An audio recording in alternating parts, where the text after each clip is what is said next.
What's up, everybody, and welcome to ITG Daily, the show that brings you the hottest gaming news. I'm Drew Bosley, that is Scott Savage, and you can always join us over at InsideTheGame.ca, YouTube at Inside the Game Official, and of course those podcast services, thanks to our friends at Fired Up Network, and those TV streaming platforms around the globe, ESTV, Amazon Prime, Roku, Jinx Esports TV Canada, and a whole lot more. Speaking of a whole lot more, Scott, there's a whole lot to talk about on today's show. What do we have?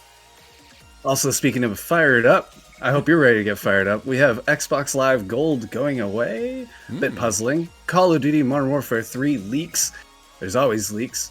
Payday 3 has been confirmed to always be online, and people are angry. And there's no plans for Assassin's Creed Mirage DLC. What? Really? Oh man, I don't know about that. Well, we'll get into it, so let's dive in. It's time for the show. Scott, topic number one is something we didn't really expect to happen. This is Xbox Live Gold is going away. Mike Straw over at Insider Gaming. The new Xbox Game Pass Core service will function similarly to the old Xbox Live Gold plan, but there will be a few changes. First, regarding similarities, the pricing will remain the same at $9.99 per month. This is US, Scott. And yeah, certainly. Yeah, $59.99 per year. In addition, you will need the plan in order to play online multiplayer games on your Xbox consoles. Now, to the differences.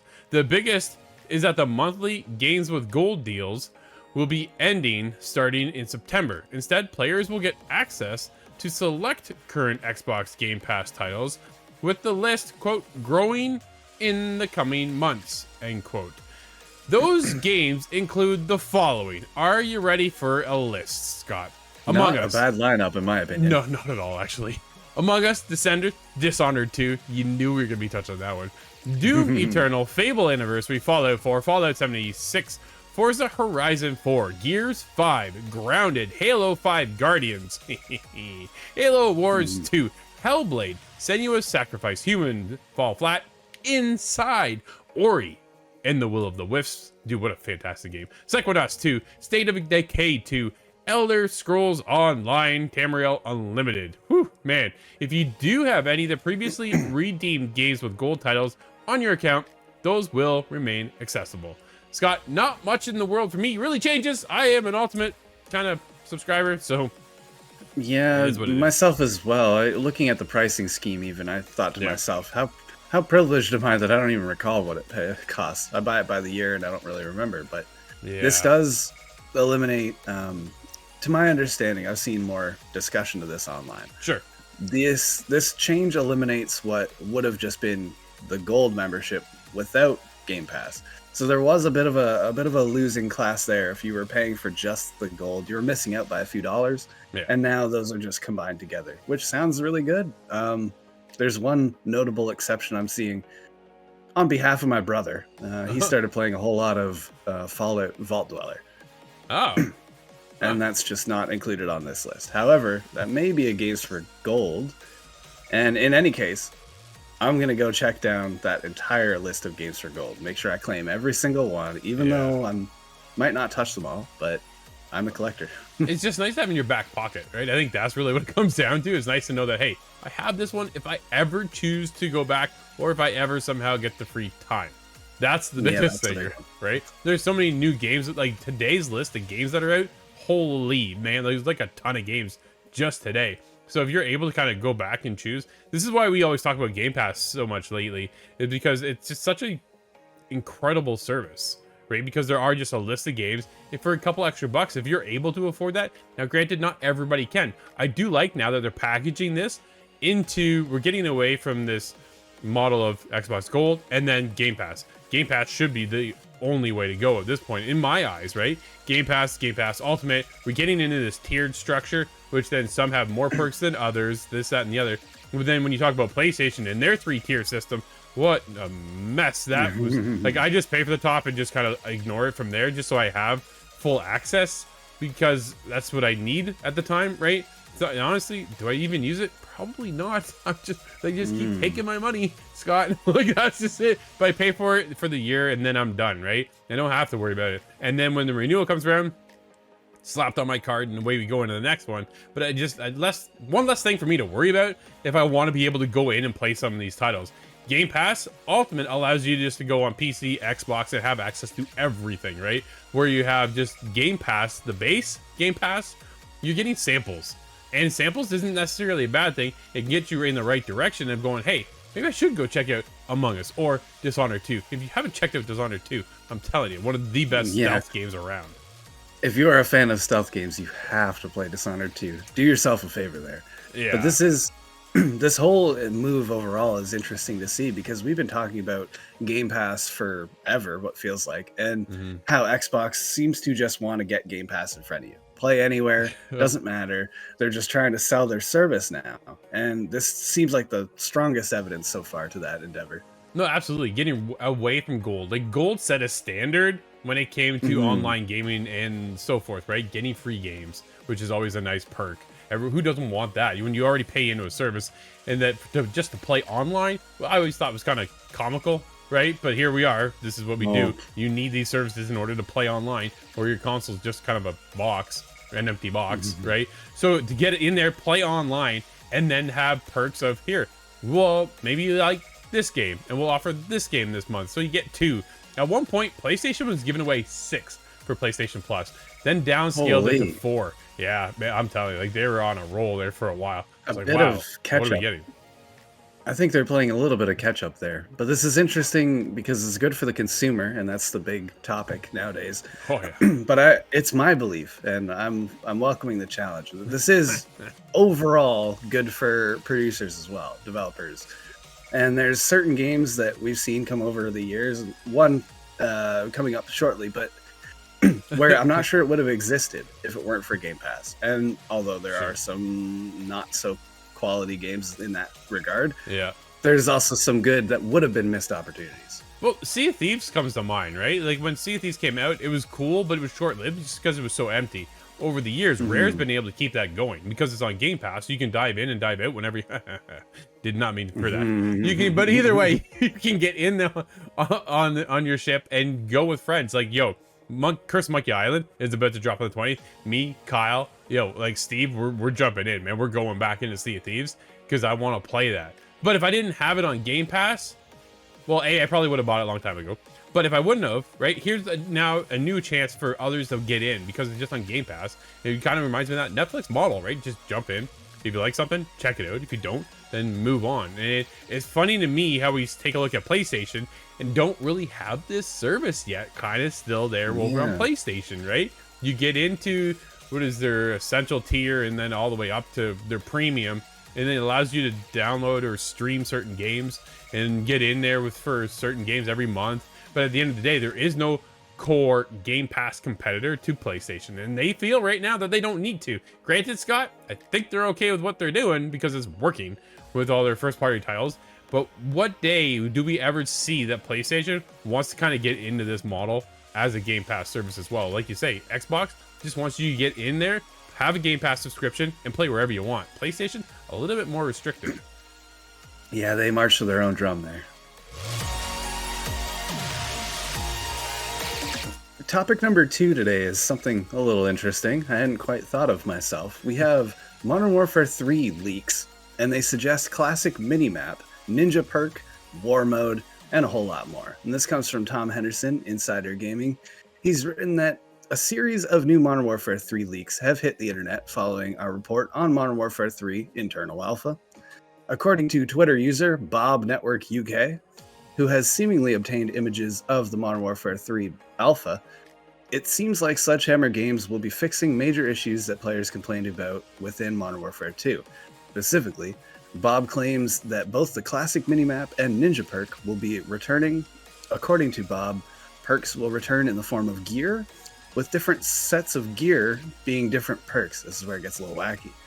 For example, one set of boots might give you the ninja perk, whilst another set might give you the marathon perk. In addition to the ninja perk and classic minimap, Bob also claimed that war mode from Call of Duty World War II will be making a return. As somewhat expected, this game looks remarkably like Modern Warfare 2 in design. After all, the game was intended to be Modern Warfare 2 DLC for some short time. So this biggest notable change for myself is probably the gear system, but I don't fully understand exactly how that's going to work, because I've seen it explained with traditional perk system will still remain intact, but this seems to indicate the contrary. So Yeah, that's definitely, up in the air. definitely interesting. And the return of a mini map as well. We see a lot of mini maps. Yeah. We see the screen getting a little bit more cleaned up, right? A little more streamlined with less on the screen all at once, so you can kind of just focus on the gameplay. And lately, we've been into GTA, and you always watch that GTA little mini map to see where you're driving next. At this point, Scott, we've been playing GTA for so long. I just want to get into a point where I know where I am on the map and when I need to go. Like last night, I checked into the casino, and as I'm making my way over to the casino, I barely looked at the map just because I know the roads that well. Like, people have been playing this for 10 years. So it's one of those things, if we can get away from that, then I don't mind so much. But sometimes it's nice to have the mini map, especially in a shooter, because then you get all like the little red dots pop up and you know where your enemy type is. Sometimes we get different warnings now instead, like directional warnings where we're getting shot from. So there's been innovations away from the mini map, but then to bring it back, is that something that you're really even concerned about? Well, it's something that I hadn't exactly noticed was missing. Yeah. It's clear I haven't played enough Modern Warfare 2, or Call of Duty World War 2 for that matter. But the minimap is really important, despite what you may think at first, because a Battlefield, it comes up all the time. Yeah. Where's that enemy tank? Where exactly did they get to? And Call of Duty is a lot less detailed, but that still remains important. Yeah, map awareness is always a strong point, right? So if that'll help, then yeah, it's probably beneficial at some point. But for me, I like to get in this streamlined screen where I don't have all this, the HUD isn't so, mumbled with so much on-screen clutter, and a bit more clean, and let me just focus on the game, especially if it's just the single-player side of it. When you get in the multiplayer side, yeah, that makes a big difference. It makes a huge difference, right? But if they're going to get away from that mini-map, then they need to introduce some other feature that we understand. But in this case, to bring it back, sounds like fans are pretty excited.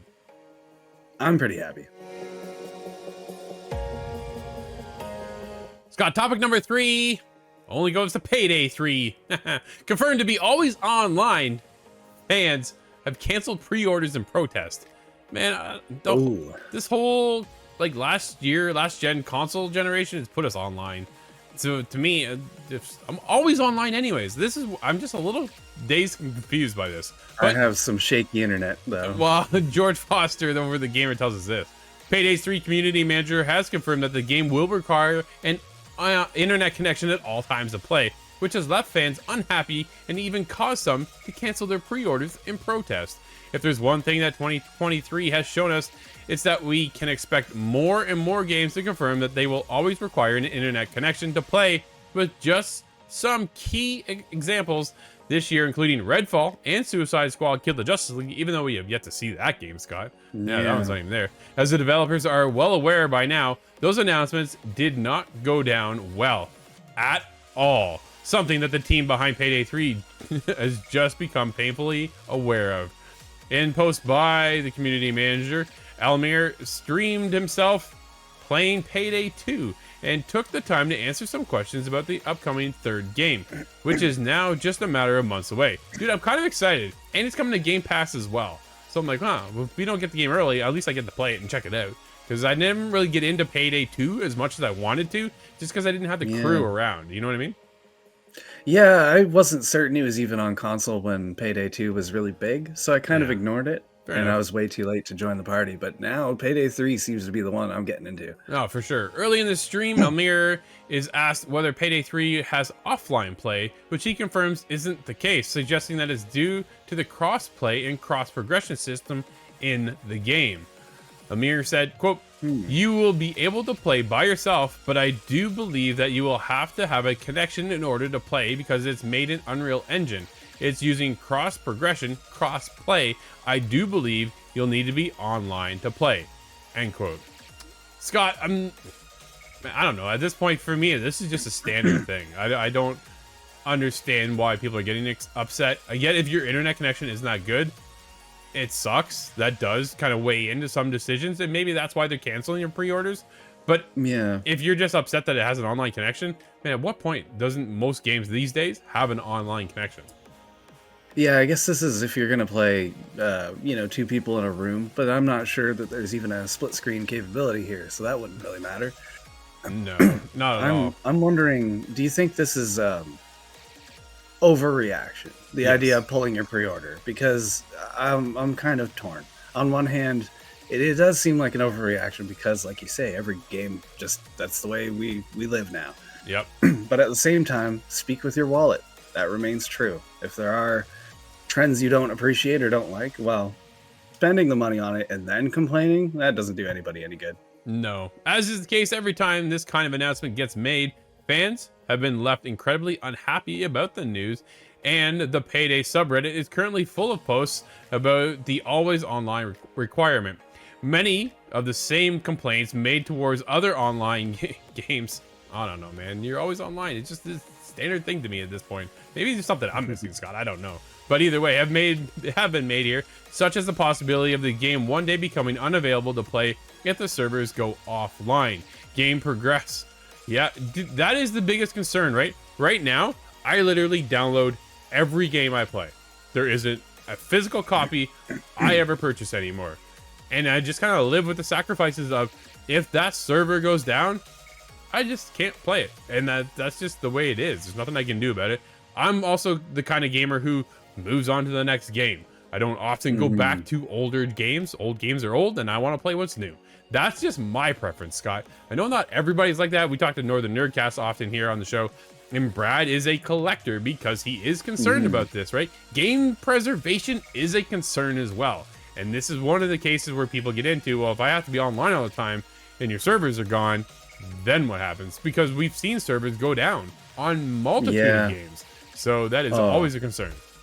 One that got me personally burned was Chrome Hounds, way back in the day. I had bought Chrome Hounds out of Blockbuster, tells you how long ago it was. Yeah. And I went racing home to play it, and it was offline. It was just basically a carton of nothing. Which is pretty disappointing, right? And I understand that, but at this point, everything now is connected in some form or another, and it's just a matter of time before, like, dude, how do you get your music? Not too many people go out and buy a CD anymore, right? Like, they just download the music, and that's just kind of how it is for at least majority of the people that I'm in that circle with, right?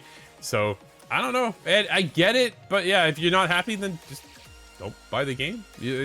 But I feel like you're just gonna be missing out then. I don't know, like, you know what I mean? It is a hard thing to navigate. It kind of just sucks. Dude, but one thing to highlight though is the cross-play and cross-progression system. I love that this is being introduced, and this is one of the reasons why you need to be connected, right? Because it has to carry all this over with. I'm not sure I understand how exactly that is necessary, but I'm not a developer. That's why.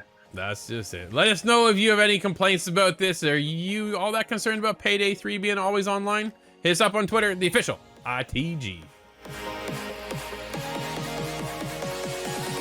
It's got some shocking news with our next topic. There are no plans for Assassin's Creed Mirage DLC or post-launch content. This is Grant Hill over at Insider Gaming. I am shocked by this.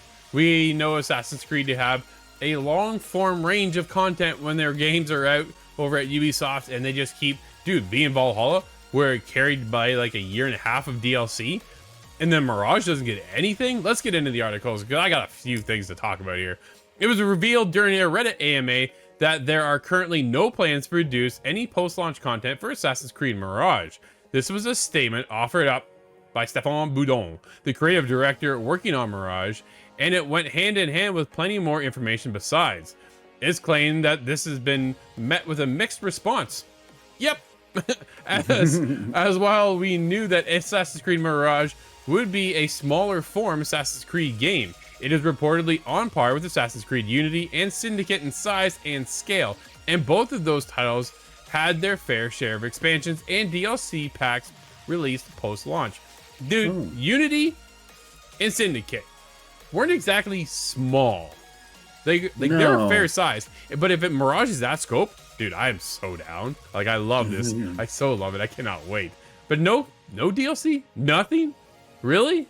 I'm shocked. Yeah. This has got to be one of the first games in the Assassin's Creed franchise in a very long time, besides Assassin's Creed 1, to not get any DLC. I don't think Assassin's Creed 2 did either. Well, that brings me to what I'm thinking. I think I have the opposite opinion that you do, where this is almost good news. Not necessarily good news, but it's about a neutral for me, because I was very annoyed from the early Assassin's Creed. Remember when you skip from sequence 5 to sequence 9 or something, and that was very obvious. Here's a big hole they're going to fill in with DLC, and that kind of annoyed me. But I like that it's important that this game remains a smaller scale subject, and I think that's important for a couple reasons. One is that we're returning to the roots, and I think that that's great. Yep. But also, I think this is indicative of the turnaround rate. So we'll get Mirage, but that team is going to break away back to another Assassin's Creed project. We know there are 11 of them in development. Man, absolutely. I do appreciate that they are staying so small scale compared to the other ones, right? Maybe we can just invest in being in part of that world. Maybe that world is packed with so much content that they don't need to. Also, don't forget, Mirage was supposed to be DLC for Valhalla. So maybe there just isn't anything necessary to go on with after Mirage, because this is this is a prequel to Valhalla, right? We learned Basim's story. So maybe we just wrap it up and then move on to Assassin's Creed Red, which is rumored to be next year's game, which will be an RPG, which will be massive, which will probably get DLC, Scott. So most likely, if I had to guess. Absolutely. Scott, today is no small day for games that are coming out. They're an absolute massive list. And the one we're starting off with, we just reviewed, Steve and I. So make sure you swing over to YouTube and InsideTheGame.ca where you can check out that review. Scott, what was it? That review was Viewfinder, and that's available on PlayStation 5 and PC. And we also have what may be the record for the most releases in a while. We have Lisa Definitive Edition, and that's on PlayStation 4, 5, Xbox One, XS, Nintendo Switch, and PC.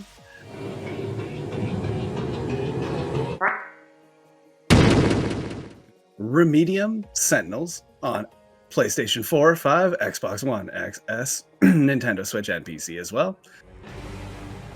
But when hope was about to disappear, the Sentinels stood up to protect the humans. Ember Knights has released in full now on PC and the Nintendo Switch.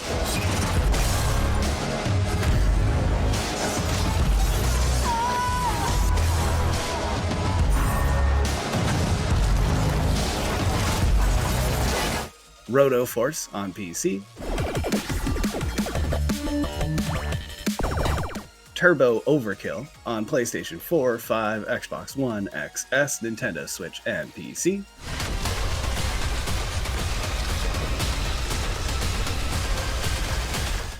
Tectonica on PC, Xbox One, X and S. We came to this rogue planet. My Friendly Neighborhood is on PC. Murder is Game Over, Streaming Death on PC. Full Void, also on PC, and Bloodhound as well on PC. Man, what a list today. Let us know over on Twitter at the official ITG. Did you check out Viewfinder at all? Well, that'll wrap up ITG Daily, where the show brings you the hottest in gaming news. Everybody, thank you so much for hanging out with us. We'll be back once again tomorrow. I'm Drew. That's Scott. And we'll see you inside the game.